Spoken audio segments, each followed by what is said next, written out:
malaki ang kinikita o imposibleng ganito ang kikitain. Yes, mga mima, yan ang ating pag-uusapan for today's video. At kung bago ka pa lang sa aking channel, please subscribe po, like, and pakihit na rin po natin guys ang notification bell upang ma-update tayo tuwing ako'y nag-upload patungkol sa Team Kalingap.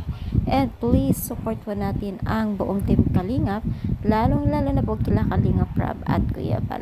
Alam niyo ba guys na itong si Beyonce at Carla ay imposibleng million din ang kikitain nila dahil sa mga videos po na nagte-trending at marami pong nag-aabang, 'di ba? Alam naman natin na itong dalawang ito ay sila yung nagte-trending ngayon sa larangan ng Team Kalingap, na kung saan po ay inaabangan po ng nakakarami, lalong-lalo na po sa mga kanya-kanilang love team, lalo pa man po kung sabay-sabay na i-vlog ni Kalingap Rab itong dalawang kabataan nito, nakasama ang kanilang love team at nagbibigay ng kilig moment.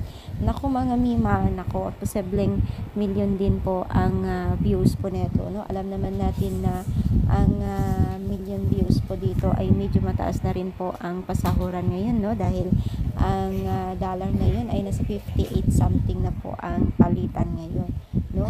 Pag million yung views po ay talagang, tapos maipon yan lahat ng views, maaaring ganito o aabot din ng million pag sama-samahin yung views po nila mula umpisa at hanggang ngayon itong dalawang kabataan na ito, na posible at napakalaking tulong yan dahil sa pabahay din po ng Team Kalingap. Alam naman natin yan na dito humuhugot ang Team Kalingap maliban din sa mga binibigay ng sponsor. So ano sa palagay ninyo? I-comment down, palike ang ating video. Thank you, more power, and God bless you guys.